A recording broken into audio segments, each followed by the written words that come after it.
નમસ્કાર ખેડૂત મિત્રો, આજે તારીખ 21 જૂન 2024 આજના મહત્વના હવામાન સમાચાર. ચેનલમાં નવા હો તો ચેનલને સબસ્ક્રાઇબ કરી લેજો. ગુજરાતમાં ચોમાસાની શરૂઆત થઈ ગઈ છે, પરંતુ હજુ પણ મધ્ય ગુજરાત અને ઉત્તર ગુજરાતના લોકો વરસાદની રાહ જોઈ રહ્યા છે. તો છેલ્લા 2 દિવસથી દક્ષિણ ગુજરાતના જિલ્લાઓમાં ચોમાસાનો સારો વરસાદ પડ્યો હતો. ગઈકાલે પણ રાજ્યના 35 તાલુકામાં વરસાદ નોંધાયો હતો.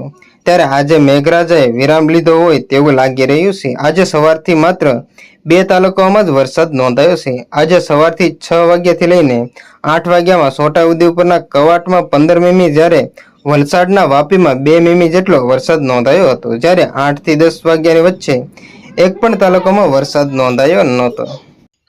તો 21 જૂનના રોજ વડોદરા, છોટાઉદેપુર, ભરૂચ, નર્મદા, સુરત, તાપી, ડાંગ, વલસાડ ગાજવીજ સાથે વરસાદ, જ્યારે જૂનાગઢ અને અમરેલી, ભાવનગર, પંચમહાલ અને દાહોદમાં હળવોથી મધ્યમ વરસાદ થઈ શકે છે.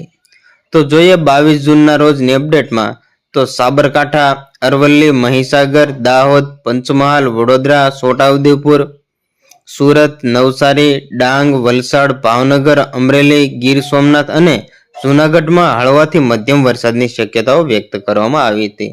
તો 23 તારીખના રોજ વડોદરા, ભરૂચ, સુરત, નવસારી, વલસાડમાં ગાજવીજ સાથે, જ્યારે બનાસકાંઠા, સાબરકાંઠા, અરવલ્લી, મહીસાગર, પંચમહાલ, દાહોદ અને અમરેલીમાં સાથે જ ભાવનગર અને ગીર સોમનાથમાં હળવાથી મધ્યમ વરસાદની શક્યતાઓ વ્યક્ત કરવામાં આવી છે.